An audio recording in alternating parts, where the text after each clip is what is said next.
இன்றைய தினத்திலே நித்திய வாசல்கள் என்கிற தலைப்பிலே தேவனுடைய வார்த்தையை நான் சொல்லும்படியாக விரும்புகின்றேன். கர்த்தருக்கு மகிமை உண்டாகட்டும். கிறிஸ்துவில் அன்பானவர்களே, நாம் வாழ்கின்ற இந்த வாழ்க்கை ஒரு நிரந்தரமான நித்தியமான வாழ்க்கை அல்ல. எல்லாரும் அதை ஆமோதிப்பீர்கள். ஆமென். இது ஒரு temporary and also a preparatory life. எதுக்கு? ஒரு நித்திய வாழ்வுக்கு. ஆமென். ஒரு நித்திய வாழ்வுக்கு ஒரு தற்காலிகமான ஒரு ஆயத்த வாழ்க்கை கர்த்தர் நமக்கு இந்த சரீரத்திலே இந்த பூமியிலே தந்திருக்கின்றார். ஆமென். ஆனால் நாம் பிரவேசிக்க வேண்டிய நித்திய வாசல்கள் சிலது இருக்கின்றது. அதை பைபிள் நமக்கு அழகாக சொல்லுகின்றது. ஸோ இந்த உலக வாழ்க்கையில் அதற்கு ஆயத்தமாக வேண்டியது அவசியம். இப்பொழுதே நாம் பிரவேசிக்க வேண்டிய ஒரு நித்திய வாசல் உண்டு. அது ஆண்டவராகிய இயேசு கிறிஸ்து. ஆமென். அந்த இயேசு கிறிஸ்துவாகிய வாசலுக்குள் இப்பொழுதே பிரவேசித்து விடலாம். பிரவேசித்து விட்டால் இனி அடுத்து நாம் பிரவேசிக்க வேண்டிய நித்திய வாசல்களில் வெற்றியோடு பிரவேசிக்க முடியும். ஆமென். ஹல்லேலூயா. அதுதான் என்னுடைய செய்தி.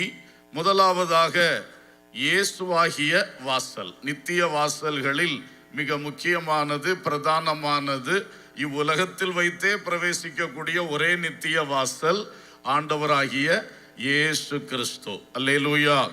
யோவான் சுவிசேஷம் 10வது அதிகாரம் 9ஆம் வசனம்.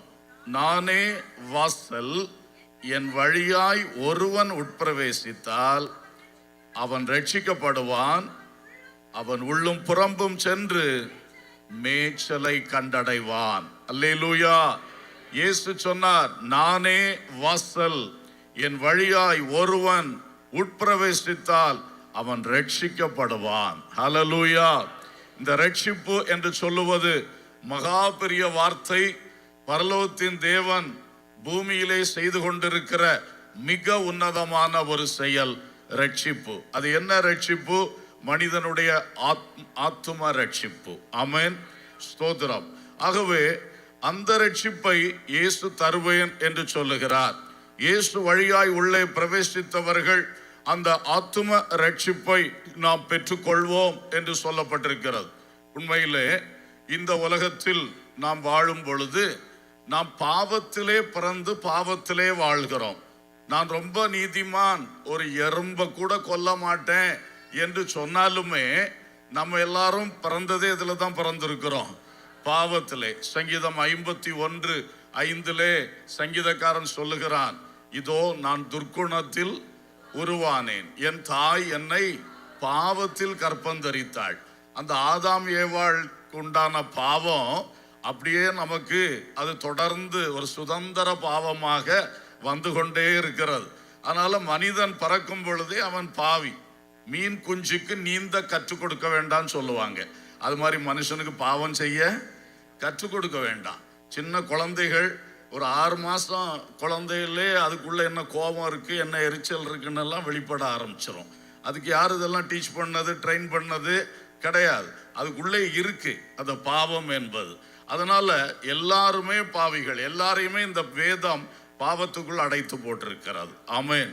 ஸோ ஷார்ட்டா சொன்னா, இந்த பாவத்தில் மூழ்கி கிடக்கிற நம்முடைய உள்ளான மனிதன், ஆத்துமா, அந்த மனிதனை அந்த பாவத்தில் இருந்து விடுதலை செய்வது, மீட்பது, ரட்சிப்பது, அதான் பெரிய வேலை. அதற்குத்தான் தேவன் தம்முடைய திருக்குமாரன் இயேசு கிறிஸ்துவை இவ்வுலகத்திற்கு மனுஷனாக அனுப்பினார். அவர் கல்வாரி சிலுவையில் ஏறி நம் அனைவருடைய முழு மனுக்குலத்தினுடைய பாவத்தை தன்மேல் சுமந்து கொண்டு அவர் சிலுவையில் நமக்காக அடிக்கப்பட்டார், நமக்காக மரித்தார், நமக்காக 3ஆம் நாளிலே உயிரோடு எழும்பினார். இன்றைக்கும் பிதாவின் வலது பாரிசத்தில் நமக்காக பரிந்து பேசுகிறவராய், நமக்காக புதிய எருசலேம் நித்திய மோட்ச வாசஸ்தலத்தை உருவாக்குகிறவராய் செயல்பட்டு கொண்டே இருக்கிறார். அல்லேலூயா. அந்த இயேசு சீக்கிரம் வரப்போகிறார். அப்பொழுது அவர் சிலுவையில் தொடங்கின கிரியை நிறைவு பெறப்போகிறது. அல்லேலூயா. ஆகவே முழு மனுக்குலத்துக்கும் இந்த ஆத்தும ரட்சிப்பை தன் சொந்த இரத்தத்தை சிந்தி சிலுவையிலே இயேசு சம்பாதித்து தந்திருக்கிறார். வாருங்கள், இலவசமாய் பெற்றுக்கொள்ளுங்கள் என்று நம்மை அழைத்து கொண்டிருக்கிறார். என்ன தர வேண்டும் இயேசுவே? இவ்வளவு பெரிய ரட்சிப்பை நீங்க சம்பாதிச்சு வச்சிருக்கீங்களே, நான் இந்த பாவ விமோசனத்தை பெறுவதற்கு நான் என்ன செய்யணும்னு கேட்டா அவர் சொல்லுவார், என்னை விசுவாசித்து பெற்றுக்கொள். ஆமென். நீ எனக்கு எதுவும் தர வேண்டியதில்லை, நீ அதுக்காக பெரிய புண்ணிய தவங்கள் எல்லாம் செய்ய வேண்டியதில்லை, பலவிதமான கிரியைகள் நீ செய்ய வேண்டியதில்லை, எல்லாமே உனக்காக நான் செஞ்சு முடிச்சிட்டேன். அல்லேலூயா. நீ என்னை விசுவாசி, கர்த்தராகிய இயேசுவை விசுவாசி, அப்பொழுது நீயும் உன் வீட்டாரும் ரட்சிக்கப்படுவீர்கள். ஹல்லேலூயா. விசுவாசத்தை மட்டும் கொடு. இயேசுதான் ஆண்டவர். பிதாவினால் என் ரட்சிப்புக்காய், என் மீட்புக்காய் அபிஷேகம் பண்ணப்பட்ட ஒரே ஒருவர் அந்த தேவகுமாரனும் என் ஆண்டவரும் இரட்சகருமான இயேசு கிறிஸ்து என்று திட்டமாய் விசுவாசியுங்கள். என் பாவத்தையும் சேர்த்துத்தான் இயேசு சிலுவையிலே சுமந்து தீர்த்து விட்டார் என்பதை விசுவாசியுங்கள். விசுவாசித்து, ஆண்டவரே நான் ஒரு பாவி என்று மனசார அறிக்கை பண்ணுங்க.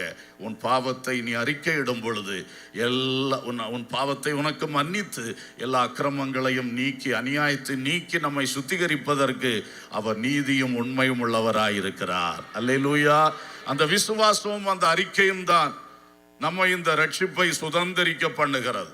அந்த ஒரு இமைப்பொழுதிலே நம்ம தலையில இருந்த அத்தனை பாவங்கள், ஜென்ம கர்ம பாவங்கள், ஜென்மத்திலே வந்த பாவம், நம்ம செஞ்ச கர்ம பாவங்கள் எல்லாம் சேர்த்து இயேசு தன் இரத்தத்தால் கழுவி நம்முடைய ஆத்மாவை சுத்திகரிப்பார். ஹல்லேலூயா.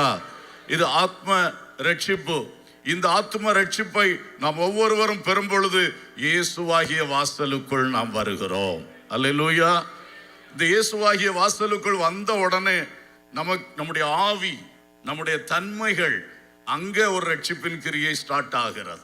ஆத்தும ரட்சிப்பு, பாவ மன்னிப்பாகிய மீட்பு, அது கிடைச்ச உடனே நீ லைஃப் லாங் ப்ராசஸ், பரிசுத்தமாகுதல், உங்களுக்கு கிடைக்கும் பலன், முடிவோ நித்திய ஜீவன். ஆமென். ஸோ நம்ம ரட்சிப்புக்குள்ள வந்த உடனே ஆத்மா சுத்திகரிக்கப்பட்டு விட்டது. அடுத்து நம்முடைய ஆவி, நம்முடைய உள்ளான தன்மைகள், சுயநலம் என்ற ஒரு தன்மை உண்டு, கோபம், எரிச்சல், நிறைய தன்மைகள் உண்டு. இங்கே ஒரு மாற்றம், ஜென்ம குணம், மண்ணுக்குரிய குணம், அதிலிருந்து விடுதலை, ரட்சிப்பு உண்டாகி விண்ணுக்குரிய குணம், கிறிஸ்துவின் சாயலை நாம் தரிப்பதற்காக ஆவி ரட்சிக்கப்பட்டு கொண்டே இருக்கிறது. அல்லேலூயா. ஆத்மா ரட்சிக்கப்பட்டது, ஆவி இப்பொழுது என்ன செஞ்சுட்டே இருக்குது? ரட்சிக்கப்பட்டுக்கிட்டே இருக்குது.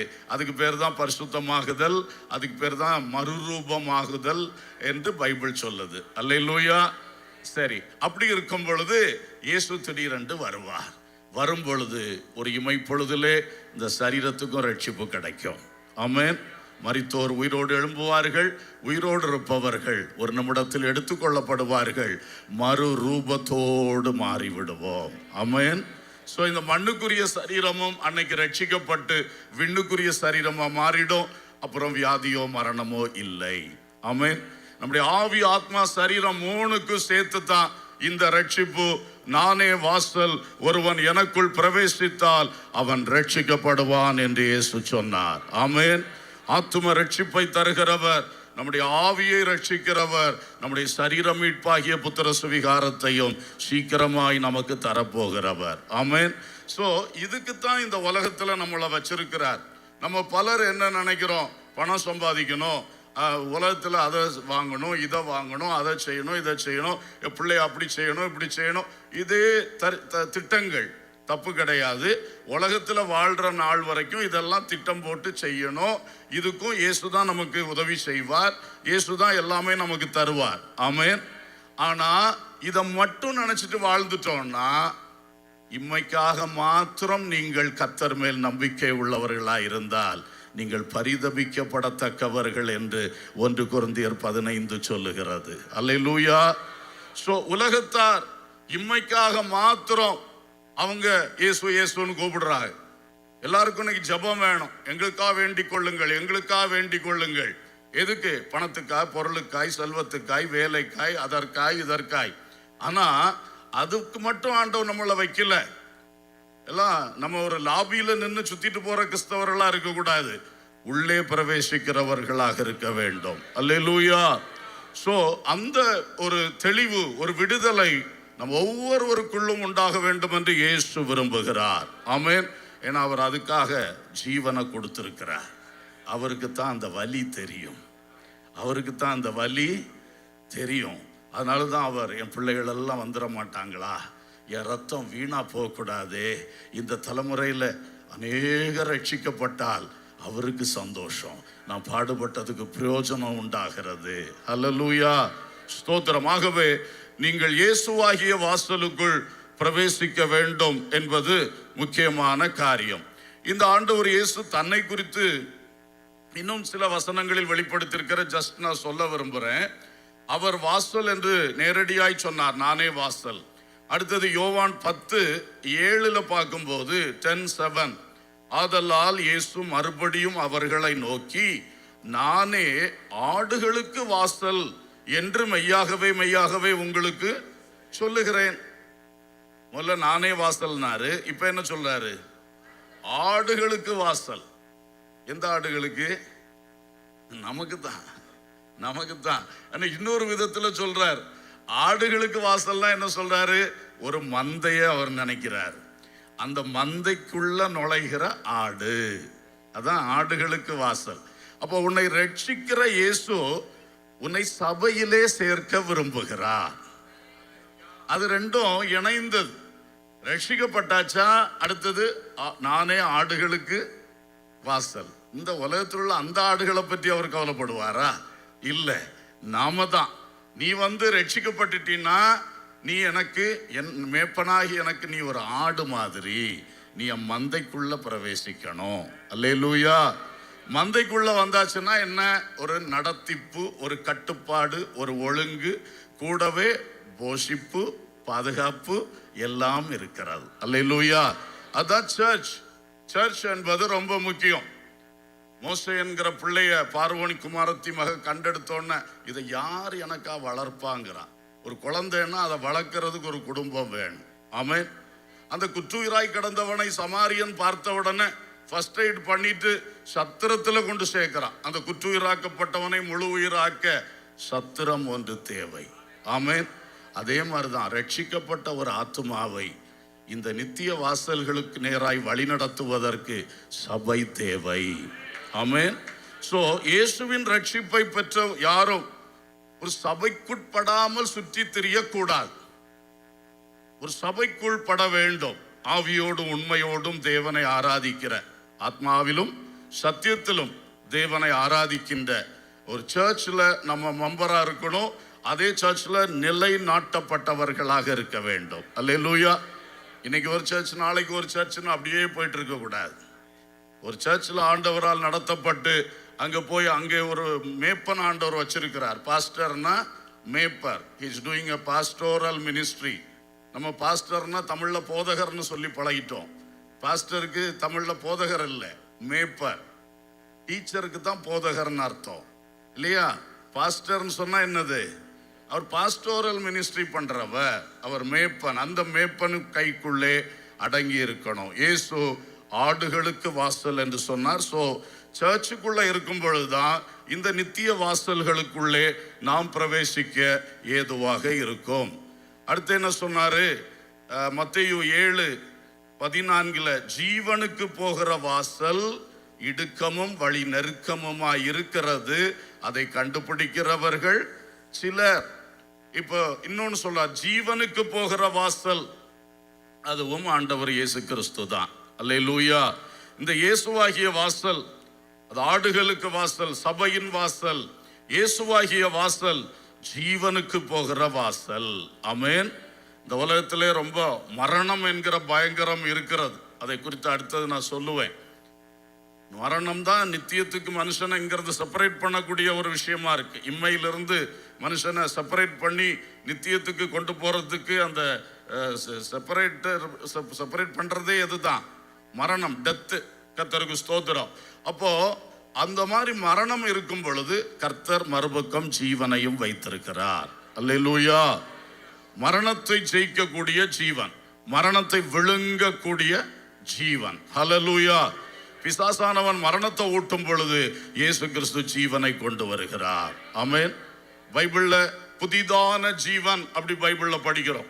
நீங்கள் புதிதான ஜீவன் உள்ளவர்களாய் என்று சொல்லி இருக்கு. அதுதான் ஏற்கனவே நான் சொன்ன ரட்சிப்பு. நம்ம ரட்சிக்கப்பட்ட உடனே புதிய ஜீவன், இந்த ஆத்மாவே ஃப்ரெஷ் ஆயிடுது. பாவமில்லாத ஆத்மாவாய், பாவத்திலிருந்து விடுதலை பெற்ற ஆத்மாவாய் மாறுகிறது. புது சிருஷ்டி என்று பைபிள் சொல்லுது, மறு பிறப்பு என்று பைபிள் சொல்லுது. அப்ப பாருங்க, அந்த விசேஷமான ஒரு ஜீவன் நமக்குள் வெளிப்பட ஆரம்பிக்கிறது. அல்லேலூயா. அது மட்டும் இல்ல, யோவான் 10:10 பார்க்கிறோம், பரிபூரண ஜீவன் என்ற வார்த்தையை பார்க்கிறோம். abundant life. அல்லேலூயா. இது குற்றுயிரான வாழ்க்கை அல்ல. சிலருக்கெல்லாம் ரொம்ப அறக்குறை உயிர் மாதிரி, எனக்கு கொஞ்சம் நல்லா இருக்கிற மாதிரி இருக்கு, ஆனா ஃபுல்னஸ் கிடைக்கலையே அப்படின்னு சொல்லுவோம். ஆனா ஆண்டவர் நமக்கு ஒரு நிறைவான ஜீவன், பரிபூர்ண ஜீவனை தருவேன்னு சொல்லி இருக்கிறாரு.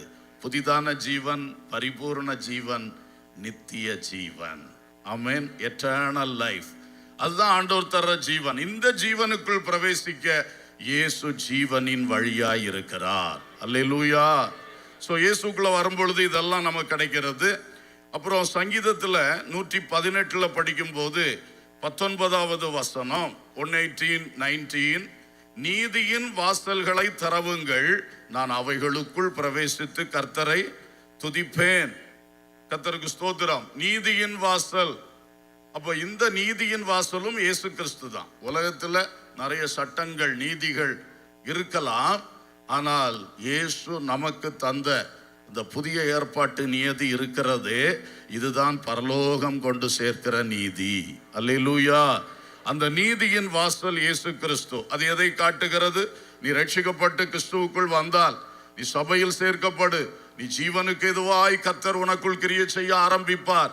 அது மட்டும் இல்ல, இந்த பரிசுத்த வேதத்தில் தேவனுடைய நீதி வெளிப்படுத்தப்பட்டிருக்கிறது.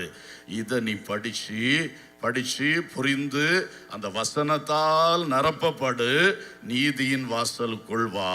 அல்லேலூயா. கிறிஸ்துவுக்குள் வந்தவர்கள் இந்த வசனத்தோடு அதிக தொடர்புடையவர்களாய் இருக்க வேண்டும். அல்லேலூயா.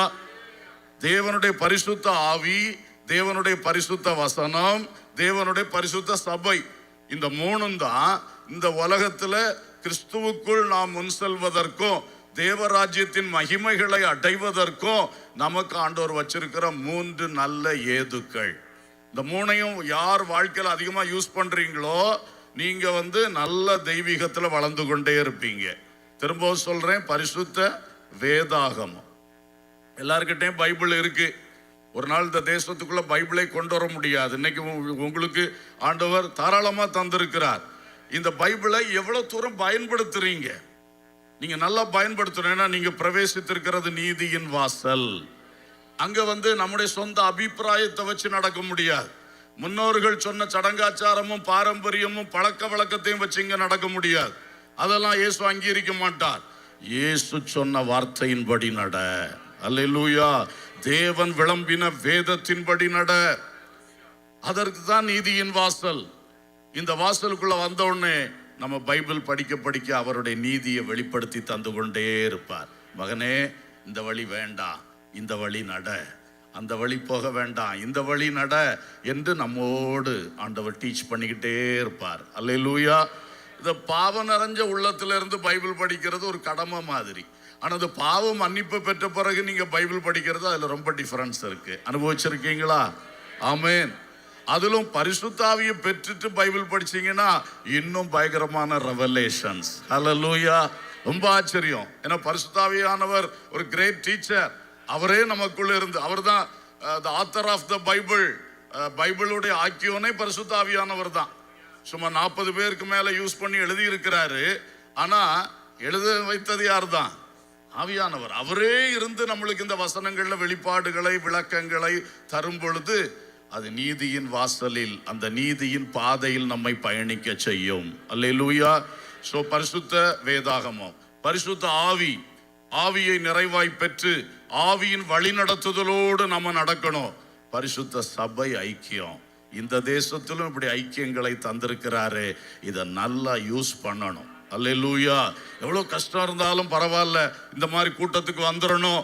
வெள்ளிக்கிழமை தோறும் உங்க சர்ச் சர்வீஸ்ல கரெக்டா போயிடணும். வேற என்னென்ன சர்வீஸ் வச்சிருக்காங்க, ஏதோ பிசிக்கலா வரக்கூடியது எத்தனை, ஆன்லைன் எத்தனை, எதையும் மிஸ் பண்ணாதபடி. ஏன்னா எனக்கு இந்த உலகத்துல சர்ச் முக்கியம். அல்லேலூயா. ஹோலி ஸ்பிரிட் முக்கியம், ஹோலி பைபிள் முக்கியம். இந்த மூணை வச்சு தான் நான் பரலோகத்துக்கு ஆயத்தமாக முடியும். அல்லேலூயா. சோ இயேசு நீதியின் வாசல் என்று சொல்லி நாம் பார்க்கிறோம். எனவே இயேசு கிறிஸ்து கல்வாரி சிலுவையிலே மரித்தபடியினால் அவரே நித்தியத்துக்கு நம்மை கொண்டு செல்லக்கூடிய அந்த வாசலாக இருக்கிறார். இன்றைக்கு இந்த கூட்டத்தில் இந்த வார்த்தையை கேட்கிற எத்தனை பேர் நான் இயேசுவுக்குள் பிரவேசித்திருக்கிறேன் என்று திட்டமாக சொல்ல முடியும்? கை உயர்த்தி சத்தமாய் அல்லேலூயா சொல்லுவோம். அல்லேலூயா.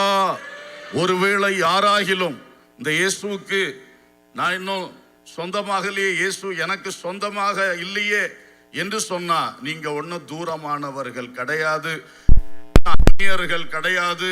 இயேசு கிறிஸ்துவுக்கு அந்த மதம் இந்த மதம் எல்லாம் கிடையாது, அந்த ஜாதி இந்த ஜாதி கிடையாது, அந்த பாஷை இந்த பாஷை கிடையாது, அந்த தேசம் இந்த தேசம் கிடையாது.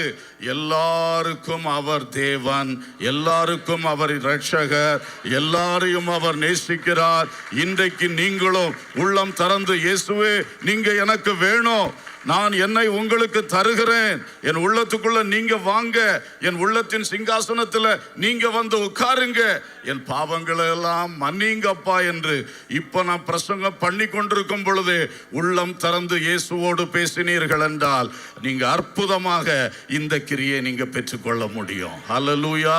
அது ஒரு பாஸ்டர் கொடுக்கிற கிரியை அல்ல, அது கர்த்தராகிய இயேசு உன்னை ரட்சிக்கிறது. ஆமென். இயேசு ஒவ்வொருவரையும் தனிப்பட்ட முறையிலே சந்திக்கிறவரும் நம்முடைய ஆத்துமாக்களை சுத்திகரிக்கிறவருமாய் இருக்கிறார். அவர் பாவத்தை மன்னித்தால் அது எக்காலமும் மன்னிக்கப்பட்டது. அல்லேலூயா. ஏன் தெரியுமா? இந்த பாவத்தோட சேர்ந்து ஒரு பேக்கேஜே இருக்கு. இந்த பாவத்தோட சேர்த்து பெரிய பேக்கேஜே இருக்கு.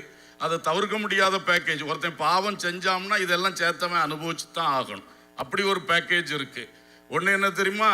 பாவம் செய்தா கூடவே சாபம் வரும். என்ன வரும்? சாபம் வரும். வியாதி, பாவம் செய்யறதுனால சில வியாதிகள் வருது, அது ஆட்டோமேட்டிக்கா கூடவே வரும். பாவத்துக்கு வியாதி, சாபம், அப்புறம் இந்த பிசாசின் ஆளுகை, நம்ம மேல பிசாசுக்கு ஆளுகை. யார் பாவத்துக்கு இடம் கொடுத்துட்டோமோ உள்ள பாவம் இருந்தா ஆட்டோமேட்டிக்கா அவனுடைய ஆளுகை. ஏன்னா இந்த பாவம் என்பது பிசாசினுடைய ஒரு ஆப். அந்த ஆப்பை தந்துட்டா கண்ட்ரோல் யார் கையில் இருக்கும்? நீங்க அந்த ஆப்பை உள்ள இன்ஸ்டால் பண்ணிட்டீங்கன்னா அன்னையிலேருந்து கண்ட்ரோல் யாரு? ஆமா, அன்னைக்கு ஃபர்ஸ்ட் ஏவாளுக்கு கிட்ட கொண்டு போய் இன்ஸ்டால் பண்ணி விட்டுட்டான் ஏதேன் தோட்டத்தில். அவன் அவளை பிடிச்சி வச்சு பாவம் செய்ய ஒன்றும் வைக்கல, அப்படியே ஒரு நயவஞ்சகமான ஒரு பேச்சை போட்டான், உள்ள ஆப்பை இன்ஸ்டால் பண்ணிட்டு அவன் போயிட்டான். அந்த ஆப் வேலை செய்ய ஆரம்பிச்சது, நம்ம எல்லாரையும் பாவத்துக்குள்ள தள்ளி போட்டிருக்குது. என்ன பயங்கரமான காரியத்தை செஞ்சிருக்கிறான். அப்ப அந்த பாவம் என்பது உள்ள வந்தாச்சுனாலே நம்ம இடம் கொடுத்தாலும் கொடுக்காட்டாலும் யார் கண்ட்ரோல் தான். பயப்படாம சொல்லுங்க, உங்கள்ட்ட தான் பாவம் இல்ல, ரட்சிக்கப்பட்டாச்சு இல்ல, மன்னிக்கப்பட்டாச்சு இல்ல, இனி எதுக்கு பயம்? அல்லேலூயா. ஆமா, பாவம் உள்ள இருந்தா கண்ட்ரோல் யார் கையில இருக்கு? ஆமா ஆமா, இயேசு நாமத்துல போச்சாத்தானாலும் போக மாட்டான். ஏன்னா இங்க என்ன இருக்கு? அவன் ஐட்டம் இருக்கு, அதை முதல்ல தூக்கி அன்இன்ஸ்டால் பண்ணு, வெளியே தூக்கி தள்ளு. அது இயேசுவின் ரத்தத்தால மட்டும்தான் முடியும். இல்லைன்னா ஒன்னும் அன்இன்ஸ்டால் ஆகாது. எவ்வளவுதான் இது பண்ணாலும் திரும்ப அது உள்ள இருக்கும். சிலது அப்படித்தான், சில ஆப்பை தள்ளி தள்ளி பார்த்தாலும் போகாது. கடைசியில் பார்த்தா அது கம்பெனி ஐட்டம் போல இருக்கு, அது போகாது. கர்த்தருக்கு இதே மாதிரி சில வேளை இப்படித்தான் எங்கேயாவது ஒரு இடத்த வச்சுட்டு சும்மா வாயில இயேசு நாமத்துல ஓடுன்னா அது ஓடாது.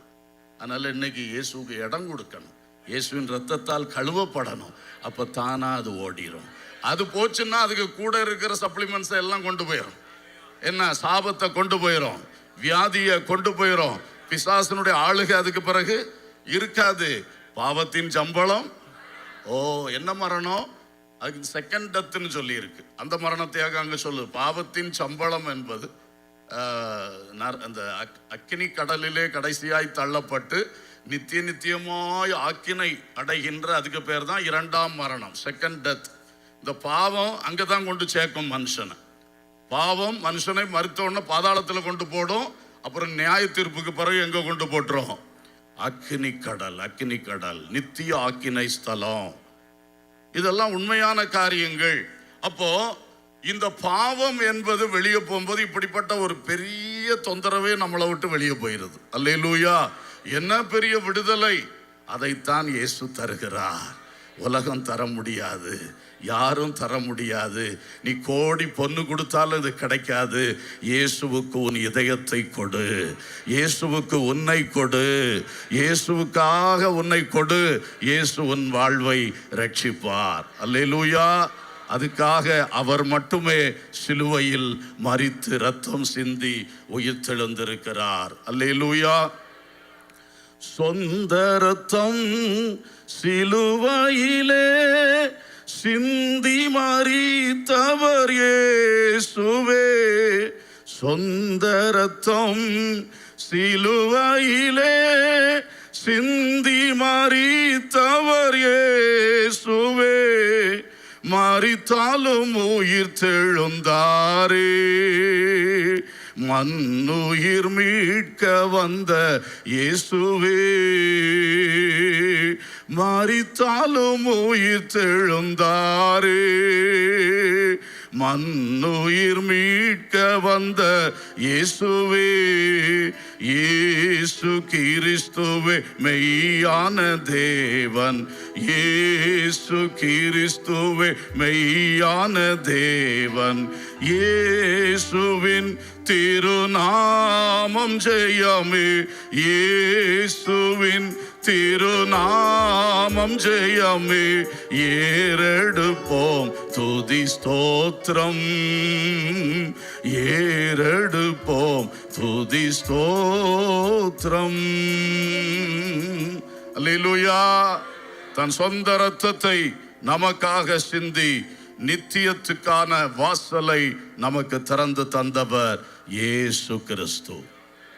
இன்றைக்கு இயேசுவுக்குள் வந்தவர்கள் பாக்கியவான்கள். நீ பயப்படாதே, நீ முழு செக்யூரிட்டிக்குள்ள இருக்கிற. அல்லேலூயா! முழு இன்சூரன்ஸ் உனக்கு இருக்கிறது. இதுக்கெல்லாம் வசனம் இருக்கு. இன்னைக்கு அது என்னுடைய சப்ஜெக்ட் அல்ல. அன்பான தேவ பிள்ளைகளே, ரட்சிக்கப்பட்டு கிறிஸ்துவின் வாசலுக்குள் வந்தாச்சுன்னா அத்தனை பாதுகாவல், அத்தனை பாக்கியம், அத்தனை நன்மைகள், எல்லாம் நித்திய நித்தியமான பாக்கியங்கள். ஆமென். அதை காணும்படி நம்முடைய கண்கள் திறக்க வேண்டும். அதை உணரும்படி இருதயம் இன்றைக்கு திறக்க வேண்டும். சும்மா இயேசு இயேசுன்னு சொல்லிட்டு உலகத்தையே நம்ம நினைச்சுக்கிட்டு இருந்தோம்னா இந்த இயேசுடைய அந்த மேன்மைகளை நம்மளால அனுபவிக்க முடியாம போயிடும். ஆமென். இன்று பகல் வேளை இங்க வந்திருக்கிற ஒவ்வொரு கர்த்தருடைய பிள்ளைகளுக்கும் இந்த நித்திய வெளிச்சத்தை கர்த்தர் தருவாராக. நித்தியத்தின் வாசல் இயேசு. ஆமென். சரி, இரண்டாவதாக இந்த நித்தியத்துக்குள்ள போகக்கூடிய பிராக்டிக்கலான அடுத்த வாசல்களை குறித்து பைபிள் நமக்கு சொல்லுகிறது. முதலாவது இந்த பாயிண்ட்ல, ரெண்டாவது பிரசங்க பாயிண்ட்ல ரெண்டாவது மரண வாசல். என்ன வாசல்? யாருமே விரும்பாத ஒரு வார்த்தை இல்லையா? நானும் தான், நீங்களும் தான். யார் விரும்புறா? மரணம் என்பது யாருமே விரும்பாத வாசல். ஆனா கட்டாயம் அந்த வாசலுக்குள்ள யாராவது போக மாட்டேன்னு சொல்ல முடியுமா? அந்த வாசல் திடீர்னு திறக்கும், உள்ள போயிட வேண்டியதான். அப்படிப்பட்ட ஒரு வாசல் மரண வாசல். யோபின் புத்தகம் 38:17 38:17 புக் ஆஃப் ஜாப். மரண வாசல்கள் உனக்கு திறந்ததுண்டோ? மரண இருளின் வாசல்களை நீ பார்த்ததுண்டோ? என்ன கேள்வி கேட்கிறார்? மரண வாசல் உனக்கு திறந்ததுண்டோ? அந்த மரண இருளின் வாசல்களை நீ பார்த்ததுண்டோ? அல்லேலூயா! அது திறந்துட்டுனா அப்புறம் நீங்க இருக்க முடியாதே. கர்த்தருக்கு ஸ்தோத்திரம். மரண வாசல் என்று பைபிள் சொல்லுகிறது. இது எல்லா மனுஷனுக்கும் வைக்கப்பட்டிருக்கின்றது. லூக்கா 16ஆம் அதிகாரத்தில் இயேசு சொன்ன உவமை, லாசரு ஐஸ்வர்யவான். அங்கே 23ஆம் வசனம், பின்பு அந்த தரித்திரன் மரித்து தேவதூதரால் ஆபிரகாமுடைய மடியிலே கொண்டு போய் விடப்பட்டான். அல்லேலூயா. இந்த தரித்திரன் லாசரு மரித்தான். மரித்த உடனே அவனுக்கு எவ்வளவு அவனுக்கு பாடி கார்ட்ஸ் பாருங்க, தேவ தூதர்கள். ஏன்னா அந்த சரீரத்தை விட்டு அந்த ஆத்மா பிரிஞ்சிருச்சு. அந்த ஆத்மா பிரிஞ்சு இப்ப அது எங்க போகுது? ஆபிரகாம் மடி. ஆபிரகாம் மடின்னா இளைப்பாறுதலின் ஸ்தலம். இளைப்பாறுதலின் ஸ்தலம் தான் பரதீசு. அல்லேலூயா. சோ இந்த பரதீசுக்கு, ஏன்னா அவன் நீதிமான், அவன் தேவ பிள்ளை, ஆனாலும் அவனுடைய ஆத்மா இளைப்பாறுதலுக்கு தகுதி பெற்றது. ஸோ அதை தேவதூதர்கள் ஃபுல்லா அவனை சரவுண்ட் பண்ணி, பிசாசின் ஆவி எந்த ரூட்லையும் டச் பண்ணாத அளவில் அப்படியே அவனை சேஃபா அவனுடைய ஆத்மாவை நேரா கொண்டு எங்க விட்டுட்டாங்க? ஆபிரகாம் மடியிலே. அல்லேலூயா. இதான் மரண வாசல். லாசரு பிரவேசித்த மரண வாசல் நல்ல மரண வாசல். ஆமென். ஒரு பிரச்சனை இல்லை, ஒரு பயம் இல்லை. அழகா தேவ தூதர்கள் புடை சூழ அவங்க சேஃபா கொண்டு எங்க விட்டுட்டாங்க? இளைப்பாறுதல். பூமியில இருக்கிறத பார்க்கிலும் பரதீசு எத்தனையோ மடங்கு பெற்றார். அல்லேலூயா. பூமி ரொம்ப மோசமான இடம். ஆனா நம்ம பூமியை நேசிக்கிறோம். பலரும் ரொம்ப நேசிக்கிறார்கள். சிலர் அப்படியே ஒட்டி போனார்கள். சிலர் பூமியோட எந்த ஒட்டு இருந்தாலும் மரணவாசல் திறந்தா அப்படி லபக்குன்னு இழுத்துறோம். இங்க ஒன்றும் நிக்க முடியாது பாருங்க. ஆனா லாசர்வ மாதிரி கிறிஸ்துவுக்குள்ள நல்லா இருந்தோம்னா பயப்பட தேவையில்லை. மரணவாசல் திறந்தா நமக்கு தூதர்கள் நிற்பார்கள், கரெக்டா கொண்டு போவார்கள். ஆனா மறுபக்கம் 23ஆம் வசனம் பாருங்க. இந்த வசனத்துக்கு கடைசி, ஐஸ்வர்யவானும் மரித்து லாசருக்கு அடக்கம் நடக்கலையோ? அதை பற்றி பைபிள் எழுதவே இல்லையே. எந்த முனிசிபாலிட்டியில கொண்டு போட்டானுங்களோ தெரியல. அடக்கம் பண்ணதாட்டே இல்லை. பாவம். அடக்கம் பண்ணாலும் சரி பண்ணாட்டாலும் சரி, ஆத்மா எங்க போயாச்சு? சேஃபா போயாச்சு. அல்லேலூயா. சரீரத்தை ஒருத்தரும் அடக்கம் பண்ணாட்டாலும் யாராவது வேற வழி இல்லாம கொண்டு அடக்கம் பண்ணிடுவார். அதை பற்றி கவலைப்பட வேண்டிய அவசியமே. சிலரெல்லாம் உங்க சர்ச்சில் வந்தா கல்லறை இருக்கா? உங்க சர்ச்சில் வந்தா, ஐயா கல்லறைக்கு வராதிங்க, நித்திய ஜீவனுக்காக எங்க சர்ச்சுக்கு வாங்க ஐயா. நாங்க கல்லறைக்கா வழி காட்டிக்கிட்டு இருக்கிறோம். அது எல்லாருக்கும் வரோம், எல்லாரும் போக வேண்டியதுதான். அதுக்காக நாங்க சர்ச்சை நடத்த வேண்டிய அவசியம் என்ன? ஆமா. ஆனா அதெல்லாம் சர்ச்சுக்கு தேவைதான், அது வேற விஷயம். ஆனா இதோட கம்பேர் பண்ணும்போது that is nothing. அது இல்லாத போனாலும் போட்டுன்னு தான். அல்லேலூயா. அதை வச்சுதான் நான் சொல்றேன். அதனால இவரு கல்லறை இல்லாத பிரசங்கியார் போல இருக்குன்னு நினைச்சிடறாங்க. எல்லாம் இருக்கு. நமக்கு வாய்ப்புள்ள இடம்லாம் நம்ம என்ன செய்திருவோம்? சர்ச்சில் கண்டிப்பா வைப்போம். ஒரு நல்ல முறையில் ஒரு அடக்கம் செய்யறது நல்லது தானே. சரி. ஆனா இங்க ஐஸ்வர்யவானுக்கு பயங்கரமான அடக்காரதுன்னு கண்டிப்பா நடந்திருக்கும். பணம் பத்தும் செய்யும். அவனை எத்தனை பேர் நீதிமான சாட்சி கொடுத்தானோ தெரியல. நல்லவர் வல்லவர் போதுமானவர்னு சொல்லியிருப்பான். அப்படி எல்லா சாட்சியும் பெற்று இருக்கும் போதே இவர் எங்க போயிட்டாரு? அந்த 23 பாருங்க. பாதாளத்திலே அவன் வேதனைப்படுகிற போது, இங்க அடக்காராதனையில சாட்சி போயிட்டு இருக்கு, இவர் என்ன பண்ணிட்டு இருக்காருங்க? இது எவ்வளவு நிர்பந்தமான நிலைமை. ஒருத்தருக்கும் இந்த நிலை வரவே கூடாது. ஆமென். ஐஸ்வர்யவான் போன உடனே டைரக்ட் வேதனை தான். சிலர் சொல்லுவார்கள் அந்த ஆவி இங்க சுத்திட்டு தெரியுதுன்னு. அந்த ஆவி இங்க சுத்திட்டு தெரியுதுன்னு பைபிள்ல எங்கேயுமே அதுக்கு சான்ஸ் இல்லை. பார்த்துக்குங்க. அது நேரடியா இங்க போயிடும், பாதாளம். அதுக்கு அப்படி சுத்தி தெரியக்குள்ள லைசன்ஸ் ஆண்டவர் கொடுத்தாருன்னா ஒரு ஆவியும் பாதாளத்துக்கு போகாது. எல்லாம் இங்க தான் கிடக்கும், இங்க தான் சுத்திட்டு இருக்கும். அப்படியெல்லாம் சான்ஸ் ஆண்டவர் யாருக்கும் கொடுக்கறது இல்லை. சிலருக்கு இல்ல இல்ல, பக்கத்து வீட்டுல செத்து போன தாத்தா வந்து என்னைய கூப்பிட்டாரு, நீயும் வான்னு. அது அந்த தாத்தா இல்லை, அந்த தாத்தாவுடைய வேஷத்தை தரித்து கொண்ட ஒரு பொல்லாத பிசாசு. ஏன் அவன் அந்த வேஷத்துல வந்தான்? முதல்ல ஒன்னே ஒன்று பயங்காட்டணும், ரெண்டாவது உனக்கும் அந்த வீட்டுக்கும் சண்டையை மூட்டணும். இந்த ஆளு செத்த போறவன் என்னைய தொந்தரவு பண்றாரு, நீ அந்த வீட்டில் என்னத்துக்கு போகணும்? இதான பிசாசனுடைய கேம் பிளான். அதனால அந்த தாத்தா இங்க வந்து சுத்திட்டு இருக்கிறதுக்கு, தாத்தாவோ வாலிபனோ யாரா இருந்தாலும் சுத்துறதுக்கு இதே கிடையாது. நீ மரணம்னா ஒன்றில் இது பரதீசு, இல்லைன்னா எங்க பாதாளம். இந்த ரெண்டு அல்லாம சும்மா அங்கங்க டிராவலுக்கு வாய்ப்பே கிடையாது. அங்க போயிட்டு இங்க வர்றது, போக்குவரத்து கழகம் எல்லாம் ஆண்டவர் நடத்தல, ஸ்பேஸ் ஷட்டில் எல்லாம் விடல இங்க. அல்லேலூயா. ஆமா, அது என்டையர்லி அவர் கையில இருக்கு. மரணத்துக்கும் பாதாளத்துக்கும் உள்ள திறவுகோல்களை உடையவராய் இருக்கிறேன். அல்லேலூயா. வேற ஒரு ஊழியக்காரர் கையிலையும் திறவுகோலை கொடுக்கல, எங்க யார் கையிலும் கிடையாது. கர்த்தருக்கு ஸ்தோத்திரம்.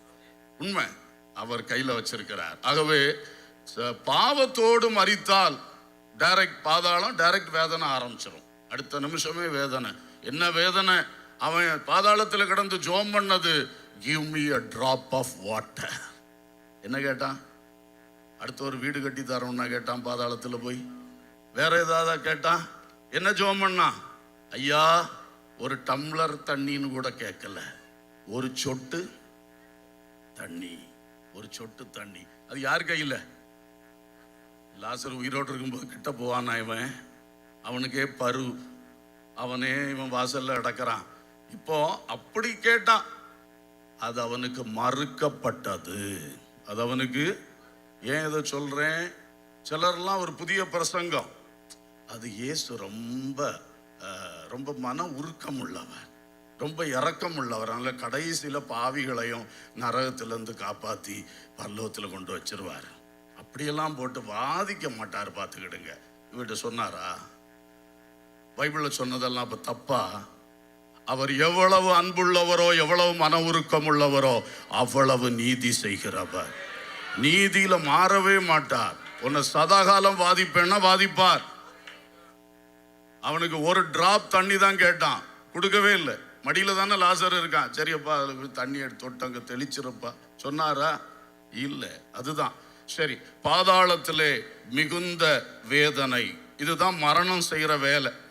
1 கொரிந்தியர் 15ஆம் அதிகாரம் 55, 56 வசனங்கள் வாசிப்போம்.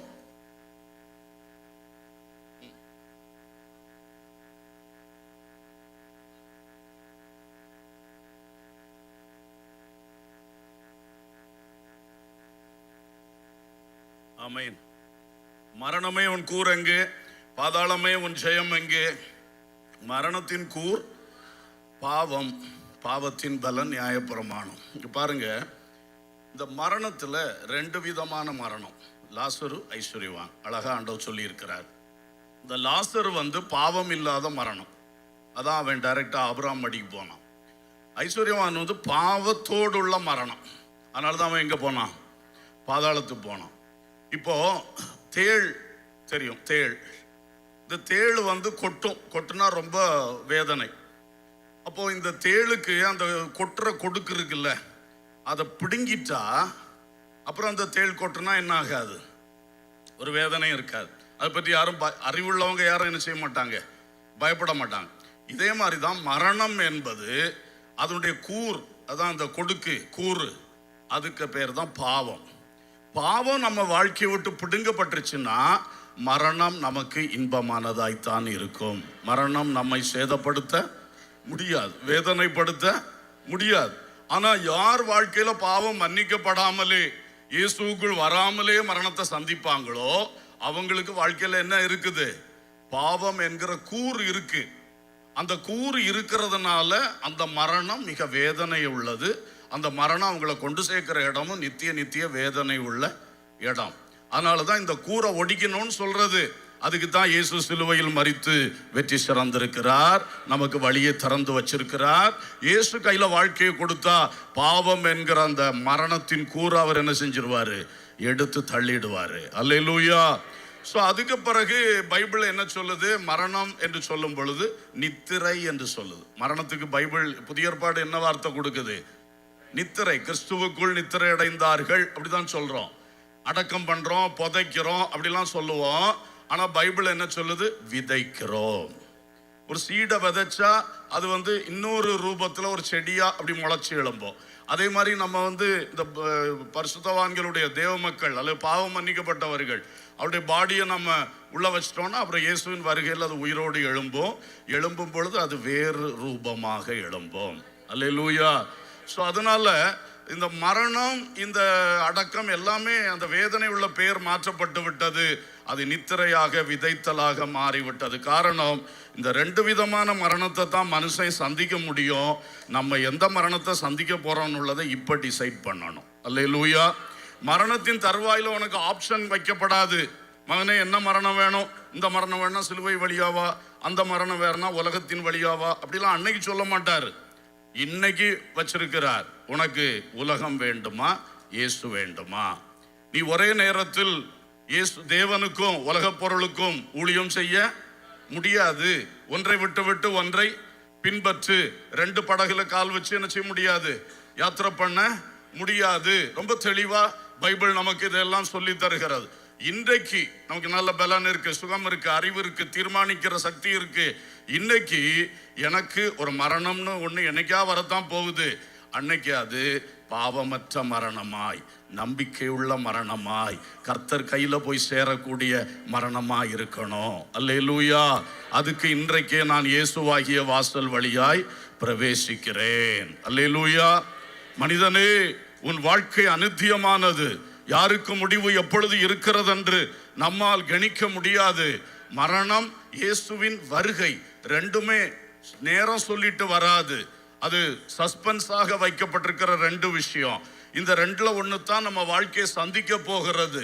அப்போ இந்த மரணம் என்பதை குறித்து இன்றைக்கு நாம் இயேசுவுக்குள் வந்துட்டோம்னா அப்புறம் மரணத்தை பற்றி பயமே இல்லை. அல்லேலூயா. நம்முடைய பாவம் மன்னிக்கப்பட்டு விட்டதென்றால் மரணத்தை பற்றி பயமே இல்லை. திரும்பவும் சொல்லும்படி எனக்கு ஒரு ஏவுதல் வருகிறது. நீ பாவ மன்னிப்பை பெறாமல் நீ எத்தனை மணி நேரம் ஜெபித்தாலும் பரலோகம் கிடைக்காது. ஆத்துமாக்களை ரட்சியும் என்று கதறி கதறி ஜெபிக்கலாம், ஜெபித்து பழகி இருக்கலாம். ஜெபம் நல்லது, அது அநேகரை ரட்சிப்புக்குள்ள கொண்டு வரும். ஆனா உன் ஆத்துமா ரட்சிக்கப்பட்டிருக்கிறதா? நீ இயேசுவை அழைத்திருக்கிறாயா? நீ இயேசுவோடு பேசி இருக்கிறாயா? இயேசுவுக்கு உன் வாழ்வை ஒப்பு கொடுத்தாயா? இயேசுவின் இரத்தத்தால் உன் ஆத்துமா கழுவப்பட்டதா? ஹல்லேலூயா. வாழ்க்கை எதற்கு நோக்கி போய் கொண்டிருக்கிறது? ஒரு வேதனை உள்ள மரணத்தை சந்திக்கவா அல்லது சமாதானம் உள்ள முடிவை சந்திக்கவா? அல்லேலூயா. இந்த மரண வாசல் அது எல்லாருக்கும் இருக்கிறது. அந்த மரண வாசலை நாம் சந்தித்தே ஆகணும், பிரவேசித்தே ஆகணும். ஆனால் நாம் நம்பிக்கை உள்ளவர்களாய் இன்றைக்கு இயேசுவாகிய வாசலுக்குள்ள வந்துட்டோம்னா இந்த மரணம் நம்மை சேதப்படுத்தாது. அல்லேலூயா. எல்லாத்துக்கும் சிம்பிள் சீக்ரெட் என்ன தெரியுமா? கிறிஸ்துவுக்குள் வாருங்கள், கிறிஸ்துவுக்குள் வாழுங்கள். அப்ப கிறிஸ்துவுக்குள் மரிக்கலாம் இல்லையா? கிறிஸ்துவுக்குள் வாருங்கள், கிறிஸ்துவுக்குள் வாழுங்கள். இதுதான் சிம்பிள் சீக்ரெட். அமெரிக்க தேசத்திலே நயாகரா நீர்வீழ்ச்சி இருக்கிறது, நயாகரா ஃபால்ஸ். அங்க ஒரு அம்மா ஒரு சாதனை படைத்தார்களாம். ஒரு பெரிய பலூனுக்குள்ள உட்கார்ந்துட்டு அந்த நயாகரா ஃபால்ஸ்ல அப்படியே விழுந்து சேதம் இல்லாமல் வந்தார்களாம். அது பெரிய ஒரு சாதனை. அப்போ இந்த அம்மா அந்த நயாகரா ஃபால்ஸ்ல அவ்வளவு தூரம் விழுந்து எப்படி சேதம் இல்லாம வந்துட்டாங்கன்னா, அவங்க எதுக்குள்ள இருந்தாங்க? பலூனுக்குள்ள. இந்த நயாகரா ஃபால்ஸ் தான் மரணம் திடீர்னு சந்திக்கிறது.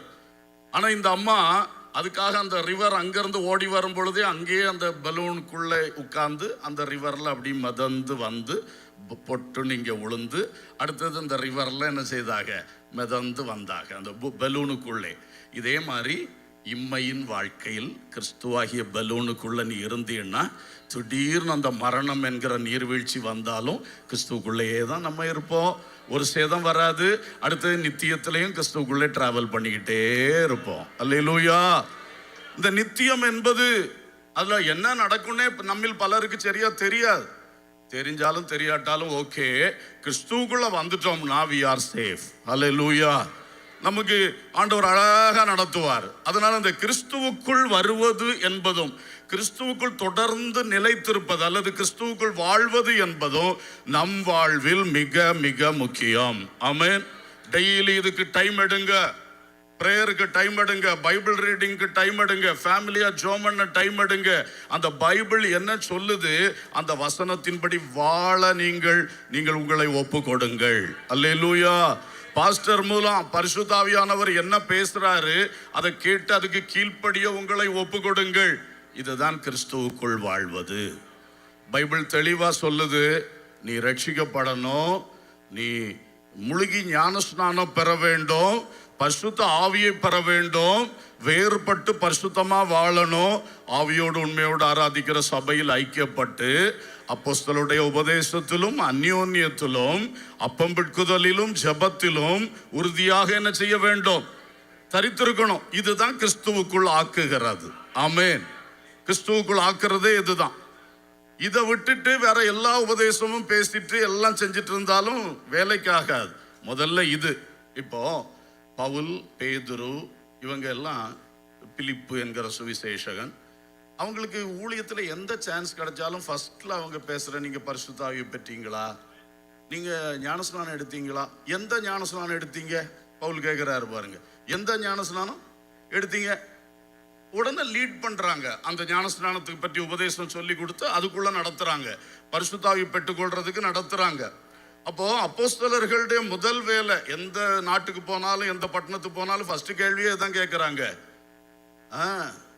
எங்களுக்கு ஒரு வயசான பாஸ்டர் இருந்தார், எந்த ரோட்ல யாரை பார்த்தாலும் கையை குலுக்கிட்டு சொல்லுவார், மானசாந்திரியப்பட்டோ மானசாந்திரியப்பட்டோ. இதான் ஃபர்ஸ்ட் கேட்பாரு. மானசாந்திரியப்பட்டோன்னா மனம் திரும்பிட்டியா? உண்மையில அதுதானே நம்ம வேலையே, அதுதானே பாஸ்டர் மாதிரி எங்க வேலையே தான். உங்க ஆத்மாவுக்கு செய்யற வேலை தானே. நம்ம ஆனால் பொதுவாக நல்லா இருக்கீங்களா இப்படி கேட்டு பழகிட்டோம். கர்த்தருக்கு ஸ்தோத்திரம். அவர் டைரக்டாவே கேட்பாரு, மனம் திரும்பினியா? ஆமா. அப்போ பாருங்க, இந்த மனம் திரும்புதல் அதான் ரட்சிப்பு, பாவ மன்னிப்பு, இது ரொம்ப முக்கியம். அடுத்தது, பிதா குமாரன் பரிசுத்த ஆவியின் நாமத்தினாலே அபிஷேகம் பெற்ற தேவ ஊழியர் கையிலே தண்ணீரில் முழுகி ஞான ஸ்நானம் பெற்றுக்கொள்ளணும். இது வேதம் சொல்லுகிற சத்தியம். அல்லேலூயா. இதுதான் இயேசுவோடு நம்ம செய்யக்கூடிய நல் மனசாட்சியின் உடன்படிக்கைன்னு சொல்லுது பைபிள். 1 பேதுரு 3:21 சொல்லி இருக்கு. அதான் ஒப்பந்தம், இயேசுவுக்கும் எனக்கும் பர்சனல் ஒப்பந்தம். நான் கடைசி வரை உமக்காக வாழ்வேன், அவர் சொல்லார் நான் கடைசி வரை உன்னை காப்பேன். இந்த ஒப்பந்தம் தான் ஞான ஸ்நானம். அதை நம்ம எடுக்கணும், அப்பதான் நித்திய வாசலுக்குள்ள போக முடியும். அல்லேலூயா. இயேசு கூட அவர் ஞானஸ்நானம் எடுக்க வேண்டிய அவசியமே இல்லை. ஆனா யோவான் ஸ்நானன்ட்ட வந்து ஞானஸ்நானத்துக்கு லைன்ல நிக்கிறார். அவன் சொல்ல, ஐயா நான் எப்படி உங்களுக்கு ஞானஸ்நானம் கொடுக்கிறது? அவர் சொல்லார், இப்பொழுது இடங்கொடு, இப்படி எல்லா நீதியையும் நிறைவேற்றுவது நமக்கு ஏற்றதா இருக்கிறது. அப்ப அது தேவனுடைய நீதி, தேவனுடைய சட்டம். பேப்டிசம் என்பது அது தேவனுடைய நீதி. அதனால இதெல்லாம் தான் என்ட்ரி நமக்கு உள்ள வர்றது. இன்னைக்கு இதை விட்டுட்டு வேற நிறைய பிரசங்கங்கள் நடக்குது. எல்லா பிரசங்கமும் நல்லது தான் நமக்கு, பட் அடிப்படை என்னது? ஆமா, இதுக்குள்ள வந்துட்டு மற்ற பிரசங்கம்லாம் கேட்டோம்னா அது ரொம்ப யூஸ்ஃபுல் நமக்கு. அல்லேலூயா. ஃபர்ஸ்ட் நம்ம இதுக்குள்ளே வர வேண்டும். இப்படி வந்துட்டா நாம் கிறிஸ்துவுக்குள் வந்து விடுகிறோம். கிறிஸ்துவுக்குள் எந்த நீர்வீழ்ச்சினாலும் எந்த விதமான மரணம் என்றாலும் பயமே இல்லை. கிறிஸ்துவுக்கு உள்ளே இருக்கிறோம், நித்தியம் வரைக்கும் கிறிஸ்துவுக்குள்ளே இருக்கிறோம். அல்லேலூயா. எப்பொழுதும் கிறிஸ்துவுக்குள்ளே இருப்போம். இந்த அனுபவத்தில் வரணும். இன்னைக்கு உங்க வாழ்க்கை எதை நோக்கி போய் கொண்டிருக்கிறது? எங்கே நீங்கள் ஓடிக்கொண்டிருக்கிறீர்கள்? அல்லேலூயா. ஓ மனிதனே, நீ எங்கே போகின்றாய்? ஓ மனிதனே, நீ எங்கே போகின்றாய்? காலையில் மலர்ந்து மாலையில் மறையும் மலராய் வாழ்ந்திடாய். காலையில் மலர்ந்து மாலையில் மறையும் மலராய் வாழ்கிறாய். ஓ மனிதனே, மண்ணில் பிறந்த மானிடனே, மண்ணுக்கு நீ மண்ணில் பிறந்த மானிடனே, மண்ணுக்கே நீ திரும்புவாய். மரணம் உன்னை நெருங்கும் போது எங்கே ஓடுவாய்? மரணத்தின் பின்னே நடப்பது என்ன என்பதை நீ அறியாயோ? ஓ மனிதனே. ஹல்லேலூயா. நல்ல பாட்டு. கர்த்தருக்கு ஸ்தோத்திரம். நாம் உணர வேண்டும் நாம் எங்கே ஓடிக்கொண்டிருக்கிறோம். ஆமென். மரணம் ஒரு நாள் சந்திக்குமே, அதுக்கு ஆயத்தமாய் ஓடிக்கொண்டிருக்கிறோமா? அல்லேலூயா. சரி, மூன்றாவதாக ஒரு வாசலை குறித்து பார்க்கலாம். வெளிப்படுத்தின விசேஷம் 4வது அதிகாரம் 1ஆம் வசனம் இவ்விதமாய் சொல்லுகிறது. இவைகளுக்கு பின்பு இதோ பரலோகத்தில் திறக்கப்பட்டிருந்த வாசலை கண்டேன். முன்னே கால சத்தம் போல என்னுடன் பேசின நான் கேட்டிருந்த சத்தமானது, இங்கே ஏறி வா, இங்கே ஏறி வா, இவைகளுக்கு பின்பு சம்பவிக்க வேண்டியவைகளை உனக்கு காண்பிப்பேன் என்று விளம்பினது. அல்லேலூயா. இங்கே யோவான் கண்ட காட்சியிலே பரலோகத்தில் ஒரு வாசல் திறந்திருக்கிறது. அந்த வாசல் திறந்திருப்பதோடு அவனுக்கு ஒரு பெரிய சத்தம் கேட்கிறது, இங்கே ஏறி வா. அல்லேலூயா. 2 அர்த்தங்களை உடையதாக இந்த வார்த்தை இருக்கிறது. ஒன்று, யோவானுக்கு தொடர்ந்து பல காட்சிகளை, பரலோக காட்சிகளை காண்பிப்பதற்காக, நீ ஆவியில் இங்கே ஏறி வா, உனக்கு இன்னும் பெரிய பெரிய காரியங்களை காண்பிக்க போகிறேன் என்ற ஒரு அழைப்பு, நீ இங்கே ஏறி வா. அல்லேலூயா. 2வது அர்த்தம் என்னவென்றால், இந்த 4ஆம் அதிகாரம் 5ஆம் அதிகாரத்தில் தொடர்ந்து இந்த வார்த்தையை தொடர்ந்து சொல்லப்பட்டிருக்கிற விஷயங்கள், தேவ மக்கள் இயேசுவின் வருகையில் எடுத்துக்கொள்ளப்பட்டு இயேசுவோடு சேர்க்கப்பட்டு பரலோகத்திலே பிதாவுக்கு முன்பாக நிற்கக்கூடிய அந்த சம்பவங்கள் இந்த வெளிப்படுத்தின விசேஷம் 4-5 அதிகாரங்கள்ல காண்பிக்கப்பட்டிருக்கிறது. அப்ப அதுக்கு ஒரு ஸ்டார்டிங்கா இந்த 1ஆம் வசனத்துல சொல்லி இருக்கிறது, இங்கே ஏறி வா. அல்லேலூயா. பரலோகத்தில் ஒரு வாசல் திறந்திருக்கிறது. அப்ப இந்த வாசல், இதுவும் ஒரு நித்திய வாசல். இந்த வாசல் எதை காட்டுகிறது என்றால், இயேசுவின் ரகசிய வருகை, பரிசுத்தவான்கள் எடுத்துக் கொள்ளப்படுவது, ராப்சர் ஆஃப் சயின்ஸை காட்டுகிறது. ஒரு அல்லேலூயா சொல்லுவோம். அல்லேலூயா. அப்போ மரணம் என்கிற ஒரு வாசல், அந்த வாசலுக்குள்ள கொஞ்சம் பேர் போயிடுறாங்க. அவங்க பரதீசிலே காத்திருக்கிறார்கள். அதே வேளையில் தொடர்ந்து உயிரோடு வாழ்கிறவர்கள் உலகத்தில் வாழ்ந்து கொண்டே இருக்கிறார்கள். அந்த பரதீசில் இருக்கிறவர்கள் கிறிஸ்துவுக்குள் வாழ்ந்து கிறிஸ்துவுக்குள் மரித்த கூட்டம். இந்த உலகத்துல கிறிஸ்துவுக்குள் வாழ்ந்து கொண்டிருக்கின்ற கூட்டம். இந்த 2 கூட்டத்தையும் ஆகாயத்தில் ஒன்றாய் சேர்ப்பதற்கு இயேசு கிறிஸ்து பரலோகத்திலிருந்து ஆகாயத்துக்கு இறங்கி வருவார். அல்லேலூயா. அதுதான் அந்த ரகசிய வருகை என்று நாம் சொல்வது. அதுதான் the rapture of science, எடுத்துக்கொள்ளப்படுதல். இந்த எடுத்துக்கொள்ளப்படுதல்ங்கிற வார்த்தை தான் பைபிள்ல இருக்கு, ரகசியம் என்ற வார்த்தை இல்லை. ஆனா நம்ம அதோடைய அர்த்தத்தை வச்சு அப்படி சொல்றோம். அப்ப இயேசு பூமிக்கு வரமாட்டார். ஃபர்ஸ்ட்ல எங்க வருவாரு? பரலோகத்திலிருந்து இறங்கி ஆகாயத்தில் வெளிப்படுவார். 1 தெசலோனிக்கேயர் 4ஆம் அதிகாரம் 16-17 ரொம்ப கிளியரா சொல்லி இருக்கிறது. கர்த்தர் தாமே ஆரவாரத்தோடும் பிரதான தூதனுடைய சத்தத்தோடும் தேவ எக்காலத்தோடும் வானத்திலிருந்து இறங்கி வருவார். அப்பொழுது கிறிஸ்துவுக்குள் மரித்தவர்கள் முதலாவது எழுந்திருப்பார்கள். பின்பு உயிரோடு இருக்கும் நாமும் கர்த்தருக்கு எதிர்கொண்டு போக மேகங்கள் மேல் அவர்களோட கூட ஆகாயத்தில் எடுத்துக்கொள்ளப்பட்டு இவ்விதமாய் எப்பொழுதும் கர்த்தருடனே கூட இருப்போம். அல்லேலூயா. அல்லேலூயா. இதுதான் அன்பானவர்களே ஆண்டவர் இயேசு கிறிஸ்துவனுடைய ரகசிய வருகை. அவர் பூமிக்கு வரமாட்டார், அதனால எல்லாருக்கும் அது தெரியாது. அவர் ஆகாயத்தில் வருவார். ஆனால் ஒரு இமைப்பொழுதிலே அந்த பரதீசில் இருக்கிறவர்கள், அவருடைய சரீரங்கள் பூமியில் இருக்கும், அது உயிர் தெழும்பி அவர்கள் இயேசுவோடு சேர்க்கப்படுவார்கள். ஒரு இமைப்பொழுதிலே அப்பொழுது உயிரோடு இருக்கிற கிறிஸ்துவுக்குள் வாழ்ந்து கொண்டிருக்கிற தேவ மக்கள் நாமும் எடுத்துக்கொள்ளப்படுவோம், இயேசுவோடு சேர்க்கப்படுவோம்.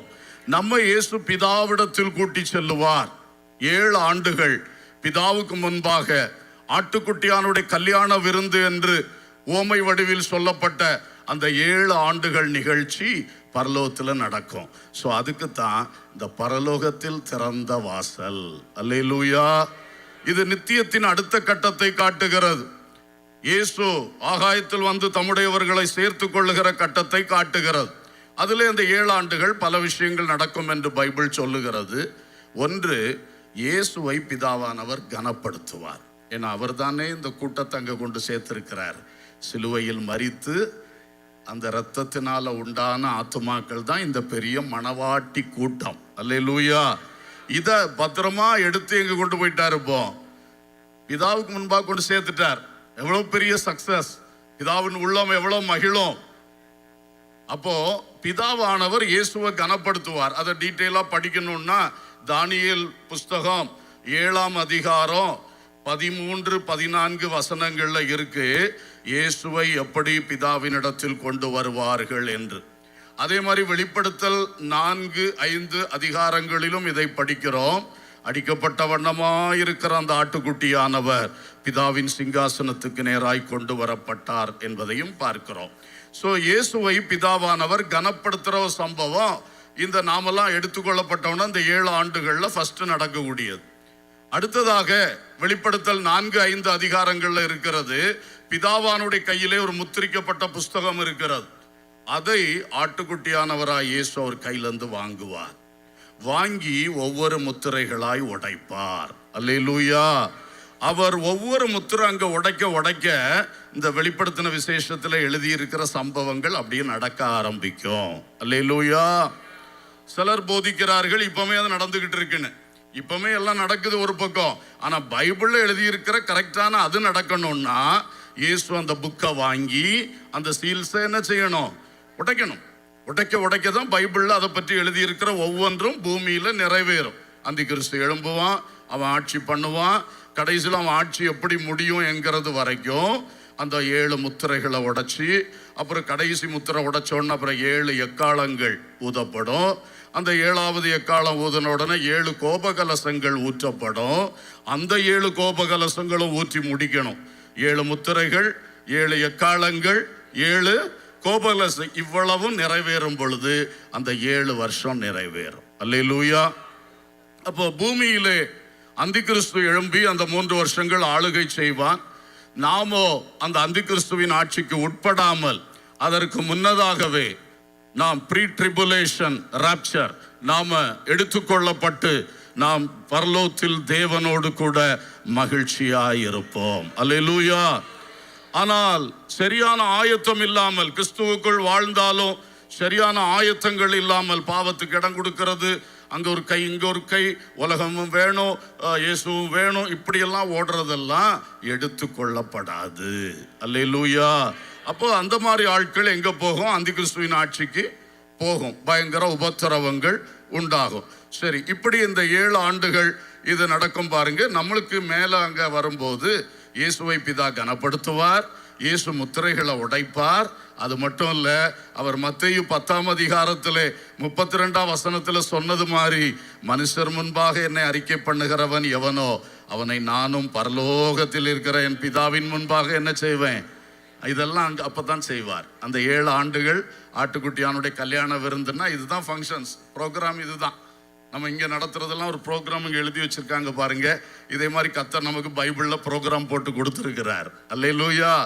அப்ப அங்க வந்து இயேசுவை பிதா கனப்படுத்துவதும் இயேசு முத்திரைகளை உடைப்பதும், அடுத்ததாக நம் ஒவ்வொருவரையும் பேர் சொல்லி அழைத்து, இந்த வார்த்தையை விசுவாசிக்கிறீங்களா? ஏன்னா ஒவ்வொருவரையும் அறிக்கை பண்ணுவேன்னு சொன்னார், அப்படியே செய்வார். ஆமென். அதனால நம்ம ஒரு காரியத்தில் இன்றைக்கு கூட நன்றி சொன்னதுல யார் பேரா விட்டுருச்சா? நீங்கள் பாக்கியவான்கள். ஏன்னா உங்களுக்கு அங்க பலன் மிகுதியா இருக்குது. செய்தவங்களுக்கு நன்றி சொன்னவங்களுக்கும் அங்க பலன் இருக்கு. கொஞ்சம் இங்க கொடுத்துட்டாங்க, பாக்கியெல்லாம் அங்க இருக்கும். ஆனா மறந்துட்டாங்கன்னா ரொம்ப சந்தோஷம், நிறைவா அங்க கிடைக்கும். அவர் பலன் அளிக்காம இருக்கவே மாட்டார். நீதி உள்ள தெய்வம். ஆமென். நீ செய்த நற்கிரியைகளை மறந்து போவதற்கு அவர் அநீதர் அல்லவே. அல்லேலூயா. ஒவ்வொருவரையும் பேர் சொல்லி அழைத்து அதை வச்சுதான் ஒரு பாட்டு பாடுவோம். பரிசுத்தர் பவனியிலே, பரிசுத்தர் பவனியிலே, நாதா நான் ஓரங்கத்தீனாக காண வாஞ்சிக்கிறேனே. நாதா நான் ஓரங்கத்தீனாக காண வாஞ்சிக்கிறேனே. When the saints go marching by, when the saints go marching by, Lord, I wanna be among the number. When the saints go marching by, Lord, I wanna be among the number. When the saints go marching by. Hallelujah. பரிசுத்தர் பவனின் இப்படி ஒரு பாட்டு வந்தது இதை வச்சுதான். நம்ம ஒவ்வொருத்தரையும் பேர் சொல்லி அழைத்து கனப்படுத்துவார். அல்லேலூயா. அவர் சொன்னார், இதோ சீக்கிரமாய் வருகிறேன், அவனவனுடைய கிரியைகளின்படி அவனவனுக்கு நான் அளிக்கும் பலன் அதெல்லாம் அங்க வச்சுதான் தருவார். அல்லேலூயா. ஸ்தோத்திரம். அப்புறம் பெரிய விருந்து. எத்தனை வருஷம் விருந்து? 7 years. பழைய காலத்துல நம்ம ஊர் பக்கம் எல்லாம் கல்யாணம் நடத்தினா 7 கழிப்புன்னு ஒன்று சொல்லுவாங்க, தெரியுமா? இப்ப 7 மணி நேரம் கூட காத்திருக்க மாட்டாரு. அன்னைக்கு எல்லாம் விருந்துக்கார சொந்தக்காரெல்லாம் முதல்ல வந்துருவாங்க. முறுக்கு சுத்தணுமா, அச்சு முறுக்கு செய்யணுமா, எங்க ஊர் பாசையை சொல்றேன், முந்திரி கொத்து செய்யணுமா, வேற என்னெல்லாம் செய்யணும், பெட்டி பெட்டியா கடவம் கடவமாய் எல்லாம் செஞ்சு வச்சு அப்புறம் 7 நாள் அதெல்லாம் ஃபுல்லா சாப்பிட்டு முடிச்சு அப்புறம் பெட்டி பெட்டியா வீட்டுக்கும் எடுத்துட்டு 7 கழிப்புன்னு ஒன்று நடத்தி தான் விடுவார்கள். 7 days மேரேஜ் ஃபங்க்ஷன். அல்லேலூயா. அந்த 16ஆம் கலாச்சாரத்திலையும் அது இருந்திருக்கு. லாபான் சொல்லுவான், டேய் சத்தம் போடாம முதல்ல லேயாளுடைய 7 நாளை நிறைவேற்றடா அப்படின்வான் யாக்கோவுக்கு. அங்கேயும் ஒரு 7 days ஒரு 7 கழிப்பு இருக்குது. நமக்கு எத்தனை கழிப்பு? பாயிண்ட் விட்டுட்டீங்களே. 7 years. அல்லேலூயா. ஏன் இப்படி? ஏன்னா அவர் ஆட்டுக்குட்டியானவர், நம்முடைய மணவாளன், நாமெல்லாம் சேர்ந்து அவருடைய மணவாட்டி. அதுக்கு அர்த்தம் என்ன? நாமெல்லாம் அவரோட சேர்க்கப்படுவோம், வேற ஒண்ணும் இல்லை. அவர் ஒருத்தரையும் கல்யாணம் பண்ண மாட்டார், அவர் கடைசி வரை சாதுதான். அல்லேலூயா. நம்மளையும் ஒருத்தரையும் அப்படி ப்ரிஃபர் பண்ணி அல்ல, எல்லாருக்கும் சேர்ந்த பேர் தான் என்னது? மணவாட்டி. சபை. சபை இயேசுவோட என்ன பண்ணோம்? சேர்க்கப்படும். அதுக்கு விருந்து கொண்டாட்டம் 7 வருஷம். அல்லேலூயா. என்ன மகிழ்ச்சி பாருங்க. அந்த மாதிரி ஒரு பெரிய பாக்கியத்தை இயேசு நமக்கு தரப்போறார். அதுக்கு தான் பரலோக வாசல் என்கிற அந்த நித்திய வாசல் அன்றைக்கு திறக்கும். அது சீக்கிரமா திறக்க போகுது. அவர் வாசல் அருகே வந்து விட்டார் என்று பைபிள் சொல்லுது. அல்லேலூயா. கிறிஸ்துவுக்குள்ளே மரித்தோரெல்லாம் கிளம்பியே எழும்பிடுவார். கிறிஸ்துவுக்குள்ளே மரித்தோரெல்லாம் கிளம்பியே எழும்பிடுவார். மரிக்காதிருக்கும் பரிசுத்தரெல்லாம் பறந்தே போவாரே. மரிக்காதிருக்கும் பரிசுத்தரெல்லாம் மறைந்தே போவாரே. மேகமீதில் இயேசு ராஜன் வேகம் வாராரே. மேகமீதில் இயேசு ராஜன் வேகம் வாராரே. அல்லேலூயா. பரலோக வாசல் திறக்கும். அப்புறம் பாருங்க, 7 ஆண்டுகள் முடிஞ்ச உடனே வெளிப்படுத்தின விசேஷம் 19ஆம் அதிகாரம் 11ஆம் வசனம் 19:11. பின்பு பரலோகம் திறந்திருக்க கண்டேன். இதோ ஒரு வெள்ளை குதிரை காணப்பட்டது. அதன் மேல் ஏறியிருந்தவர் உண்மையும் சத்தியமும் உள்ளவர் என்னப்பட்டவர். அவர் நீதியாய் நியாயம் தீர்த்து யுத்தம் பண்ணுகிறார். கீழே வாஸ்து பார்த்தீங்கன்னா தெரியும். 7 வருஷம் முடிஞ்ச உடனே இப்போ பரலோக வாசல் மட்டுமல்ல, பரலோகமே என்ன செய்யுமா? திறக்குமா. இயேசு வெள்ளை குதிரையின் மேல் ஏறி பூமிக்கு இறங்கி வருவாராம். நாமும் அவரோடு கூட வருவோம். அல்லேலூயா. இப்போ பரலோகம் அடுத்த நித்திய வாசல் எங்க திறக்குது? 7 வருஷம் நம்மள ஆண்டவர் அங்க கொண்டு வச்சு மகிழ்ச்சி ஆக்கிட்டு கீழே உபத்திரவம், அது முடிகிற கட்டத்திலே இயேசுவும் நாமுமாக எடுத்துக்கொள்ளப்பட்ட தேவ பிள்ளைகளுமாக இதே பூமிக்கு திரும்ப வருவோம். அல்லேலூயா. சகரியா 14:4 சொல்லுகிறது, அன்றைக்கு ஒலிவ மலையின் மேல் இயேசுவின் பாதங்கள் வந்து நிற்கும். இயேசு ஒலிவ மலையில் இறங்குவார், நாமும் அவரோடு கூட வருவோம். ஏன்னா எடுத்துக்கொள்ளப்பட்டது முதல் என்றென்றைக்கும் அவரோடு இருப்போம்னு சொல்லியிருக்கு. ஆமென். ஒவ்வொரு இன்ஸ்டன்ஸ்லும் இயேசுவோட நம்ம இருப்போம். ஏன்னா மணவாட்டி இல்லை, மனைவியாகிய மணவாட்டி. 7 வருஷம் கழிஞ்சிட்டுனா அப்புறம் யாரு தான்? இனி மணவாட்டி இல்லை, யாராச்சு? மனைவியாகிய மணவாட்டின்னு வேற பைபிள் சொல்லுது. அப்போ நாம சேர்ந்து வருவோம். வரும் பொழுது அர்மகதோன் என்கிற இடத்தில், எருசலேமுக்கு பக்கத்தில் அர்மகதோன் என்கிற இடத்தில் அந்தி கிறிஸ்துவும் கள்ள தீர்க்கதரிசியும் வலு சர்ப்பமாகிய சாத்தானும் 10 ராஜாக்களாகி அவனுடைய கூட்டு நாடுகளையும் கூட்டிக் கொண்டு திரளான மக்களை சேர்த்து இயேசுவை எதிர்ப்பான். அர்மகதோனிலே யுத்தம் நடக்கும். அல்லேலூயா. அந்த யுத்தத்தை இயேசு தன் வாயின் பட்டயத்தால் ஜெயமெடுப்பார் என்று சொல்லப்பட்டிருக்கிறது. வாயின் பட்டயம்னா இன்னும் வாயில பட்டயத்தை கவ்வின தெய்வம்னு நினைச்சிடாதீங்க. நம்ம தெய்வத்துக்கு அந்த வேலைப்பாடே கிடையாது. வாயின் பட்டயம்னா வார்த்தை. அல்லேலூயா. அவர் கத்தியின்றி ரத்தமின்றி யுத்தம் பண்றவர். வார்த்தை சொன்னாலே போதும், விழ வேண்டியவன் விழுவான். அல்லேலூயா. சோ ஆவியின் பட்டயமாகிய வசனம் பைபிள் நமக்கு சொல்லுது.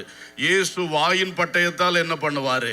அந்த அந்தி கிறிஸ்துவையும் கள்ள தீர்க்கதரிசியையும் அந்த வலுசற்பமாகிய சாத்தானையும் அந்த கூட்டத்தையும் ஜெயிப்பார். இதெல்லாம் பைபிள்ல அந்த வெளிப்படுத்தல் 20ஆம் அதிகாரத்தை தொடர்ந்து வாசித்து பார்த்தா கிளியரா இருக்கு. 19:11 வாசிக்கணும். 19:11 நான் ஸ்டார்ட் பண்ணேன். தொடர்ந்து வாசித்தா அப்படி சீக்வன்ஸா அழகா இருக்கு என்ன நடக்கும். ஆண்டவர் அந்தி கிறிஸ்துவையும் கள்ள தீர்க்கதரிசியும் பிடித்து அக்கினியும் கந்தகம் எரிகிற கடலிலே தள்ளி போடுவார். சதா காலமும் அவர்கள் 2 பேரும் பாதிக்கப்படுவார்கள். ஸோ அக்கினி கடல்ல திறப்பு விழா நடத்துறது யாரு? அந்தி கிறிஸ்துவும் கள்ள தீர்க்கதரிசியும். வலு சர்ப்பம் கூட லேட்டா தான் போவான். ஆனா திறப்பு விழா நடத்துறதுக்கு யார் ரெடி? அந்தி கிறிஸ்துவும் கள்ள தீர்க்கதரிசியும் ஃபர்ஸ்ட் தூக்கி போட்டுருவார். இந்த வலு சர்ப்பமாகிய சாத்தானை, பழைய பாம்பாகிய ஏவாளை ஏமாத்தி இன்றைக்கு வரைக்கும் ஏமாத்தி கொண்டிருக்கிற இந்த வலு சர்ப்பத்தை பிடிச்சு பாதாள குழியிலே 1000 வருடங்கள் சிறை வைப்பார். அல்லேலூயா. மற்றவர்கள் எல்லாரும் குதிரையிலிருந்து ஏறினவருடைய வாயிலிருந்து புறப்பட்ட பட்டயத்தால் என்ன செய்யப்படுவார்கள்?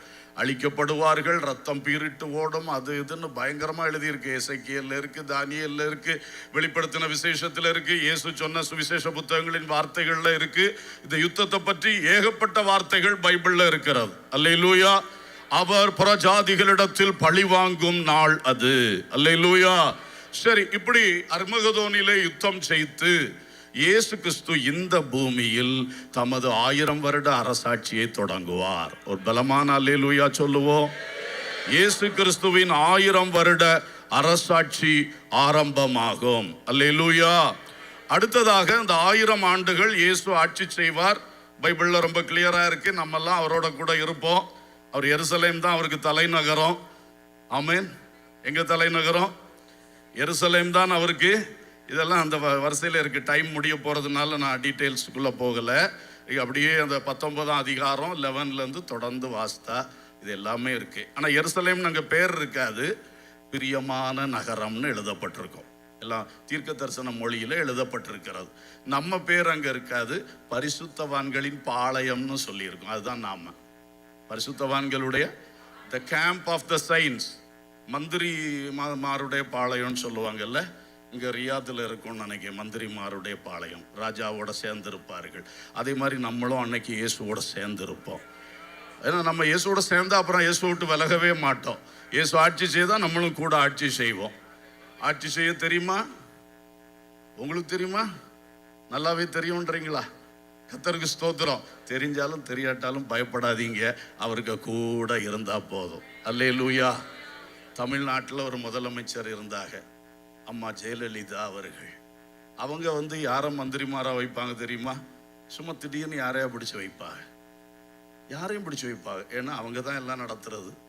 அவங்க சொல்லதை சொன்னா போதும். இதே மாதிரி தான் நம்ம கேஸ். ஒன்றும் பயப்படாண்டா, அவர் எல்லாம் பார்த்துக்குவார். நம்ம போய் கூட என்ன பண்ணிட்டா போதும், இருந்துட்டா போனா போனோம், வாடினா வரணும். ஏன்னா பயப்படாதீங்க, சிலருக்கு அதுல பயம் வந்துடும். அன்னைக்கு ஒருத்தன் சொல்றான், வெள்ளை குதிரை மேல ஏறி வரணுமா, குதிரையில ஏற பயமா இருக்கு. அடப்பாவி, அதுக்காக நீ பரலோக ராஜ்யத்தை விட்டுறாத. அந்த குதிரையெல்லாம் அவர் பார்த்துக்குவார். அல்லேலூயா, கர்த்தருக்கு ஸ்தோத்திரம். ஆகவே அன்பர்களே, நாம ஆண்டவரோடு இருப்போம். ஆண்டவர் 1000 வருஷம் அரசாட்சி செய்வார். அது முடிஞ்ச உடனே இந்த பிசாசை அவிழ்த்து விடுவார். 1000 வருஷம் சிறைச்சாலையில பாதாள குழியில சிறை வச்சவன என்ன பண்ணுவார்? அவிழ்த்து விடுவார். இவன் உடனே போய் 1000 வருஷம் இயேசுவின் கீழே இருந்த குரூப்புகளை தனக்கு கைக்குள்ள எடுத்துருவான். எப்படிப்பட்ட ஆளுன்னு பாருங்க. அவன் இல்லாதனால உலகத்துல பாவமே கிடையாது. 1000 வருஷம் சிங்கத்துக்கு கூட கடிக்க தெரியாதான். எல்லாத்துக்கும் இந்த மேப்படியான் தான் காரணம்.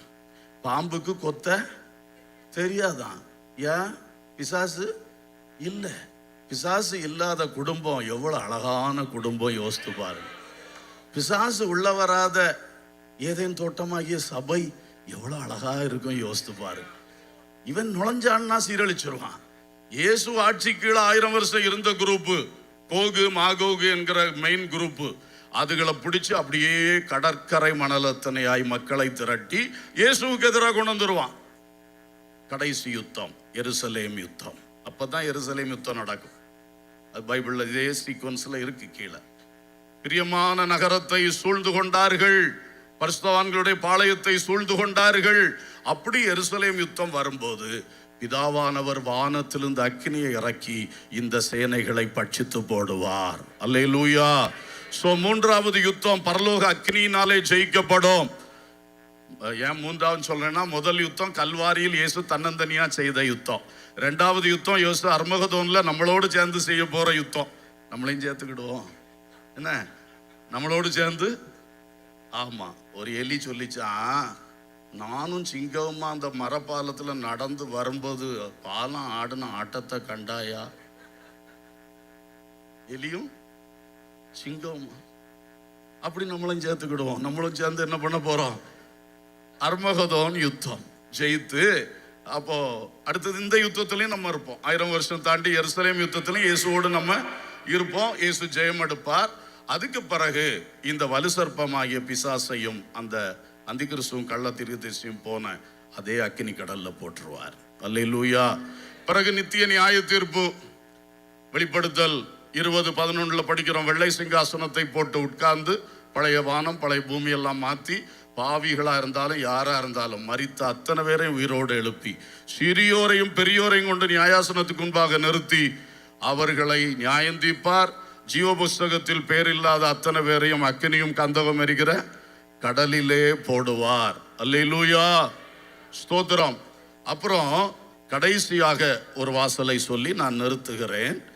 நம்மை இயேசுவோடு எடுத்துக்கொள்ளப்பட்டோமே, அவரோடு கூட 7 வருஷம் அங்கே பரலோகத்தில் இருந்தோமே, அவரோடு கூட 1000 வருஷம் பூமியில் இருந்தோமே, நம்ம எல்லாம் புதிய எருசலேம் என்கிற அழகான மோட்ச பட்டணத்திலே, அழியாத மோட்ச பட்டணத்திலே அவர் குடியேற்றுவிப்பார். அல்லேலூயா. அந்த புதிய எருசலேமின் வாசல்கள், அதான் 5வது நான் சொல்ல வருகிற நித்திய வாசல். அந்த வாசல்களை குறித்து வெளிப்படுத்தல் 21ஆம் அதிகாரத்தில் 12 தொடங்கி 12, 13, 21, 25 எல்லா வசனத்திலையும் இருக்கு. கர்த்தருக்கு ஸ்தோத்திரம். ஜீவ விருட்சத்தின் மேல் அதிகாரம் உள்ளவர்கள் ஆவதற்கும், வாசல்கள் வழியாய் நகரத்துக்குள் பிரவேசிப்பதற்கும் அவருடைய கற்பனைகளின்படி செய்தவர்கள் பாக்கியவான்கள். அல்லேலூயா.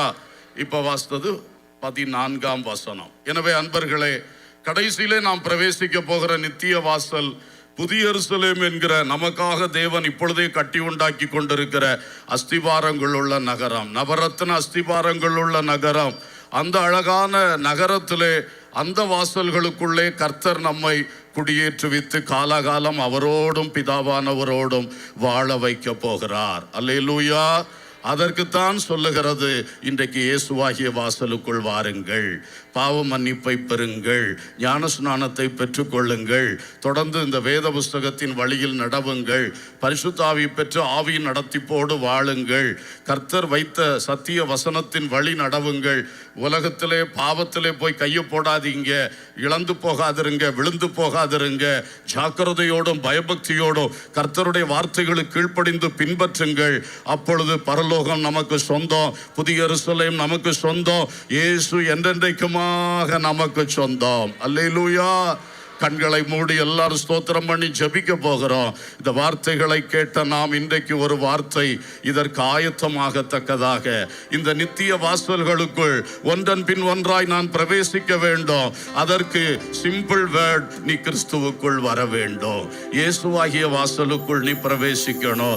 கிறிஸ்துவுக்குள் வந்து விட்டால், எஞ்சிய வாழ்நாளை கிறிஸ்துவுக்குள் வாழ்ந்து விட்டால், நித்திய வாசல்கள் வழி அவர் கரம் பிடித்து உன்னை நடத்துவார், கரம் பிடித்து உன்னை நடத்துவார்.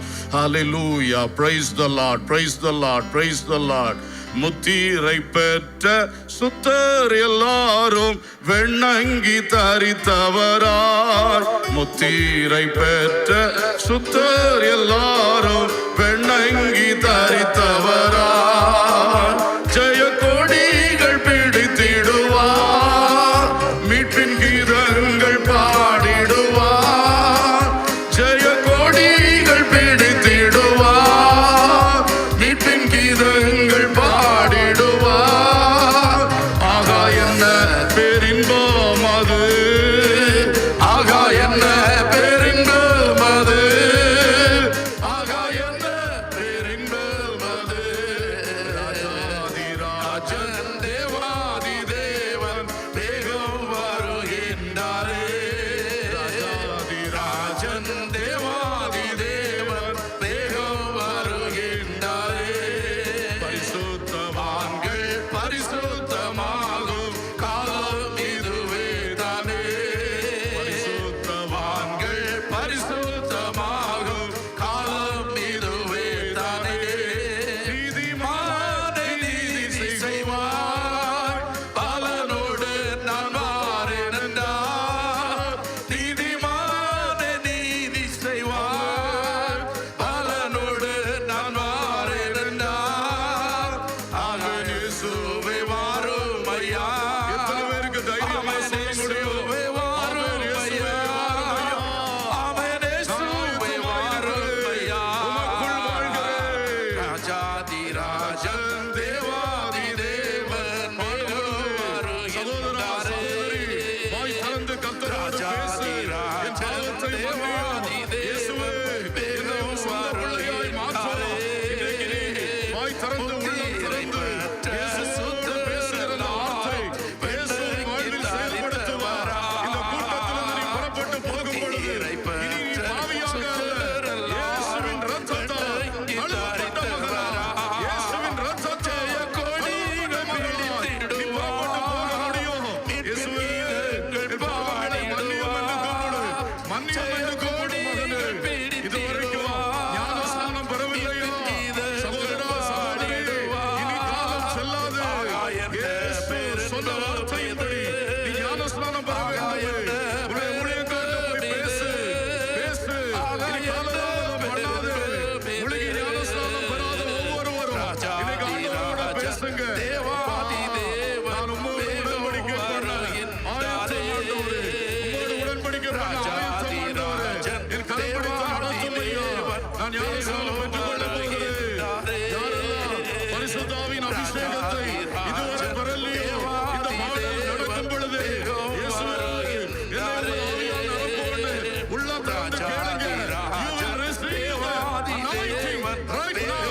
பெற்றுக்கொள்ளுவாய். கர்த்தர் உனக்கு அதை தருவார். தருவார். விசுவாசத்தோடு கூப்பிடு மகனே. கூப்பிடு மகளே. இயேசுவே, உம் ஆவியால் என்னை நிரப்பு. உம் ஆவியால் என்னை நிரப்பு. உம் ஆவியால் என்னை நிரப்பு. சொல்லு, சொல்லு. வாய் திறந்து கூப்பிடு. ஓ Jesus, கூப்பிடுகிற ஒவ்வொரு பிள்ளைகளை நிரப்பும் ஐயா. நிரப்பும் ஐயா. உம் அபிஷேகத்தால், பரிசுத்த ஆவியால் நிரப்பும்.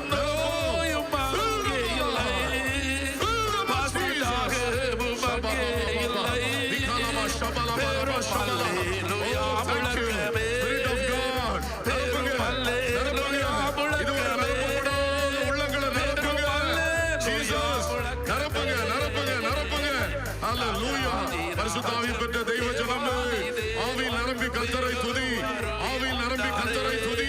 பரிசுத்தமுள்ளவன் இன்னும் பரிசுத்தமாகட்டும், நீதி செய்கிறவன் இன்னும் நீதி செய்யட்டும். ஆமென். குற்றம் குறைகள் தவறுகள் மாறட்டும். கர்த்தருக்குள் இன்னும்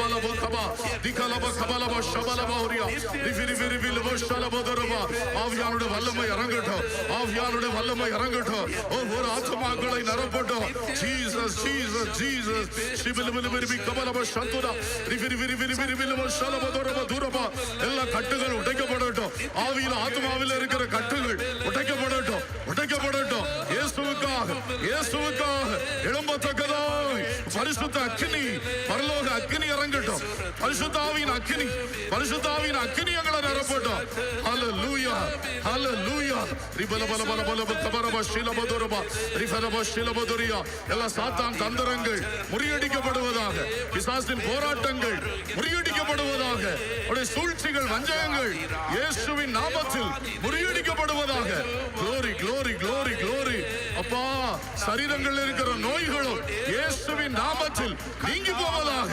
சரீரத்தின் பலவீனங்கள் நீங்கி போவதாக heal in the name of Jesus heal in the name of Jesus receive receive receive பெற்றுக்கொள்ளுங்க வல்லமை கர்த்தருடைய வல்லமை உண்மையில் இறங்குகிறதா இருக்கிறது receive receive receive உள்ளம் திறந்து பெற்றுக்கொள் விசுவாசத்தோடு பெற்றுக்கொள் ஒரு வாய் விரிவாய் தர நான் அதை நிரப்புவேன் Yes Lord, yes Lord. வருகை குறித்த சிந்தை பரலோக சிந்தை நித்திய மகிமையின் சிந்தை எங்களை நிரப்பட்டும் ராஜா உலகம் அழிந்து போகும் உலகம் ஏமாத்தி போடும் அதுக்காக நாங்க வாழ மாட்டோம் இந்த உலகத்துல இயேசுவுக்காக வாழுவோம் இயேசுவுக்குள்ளே வாழுவோம் Yes Jesus, yes Jesus.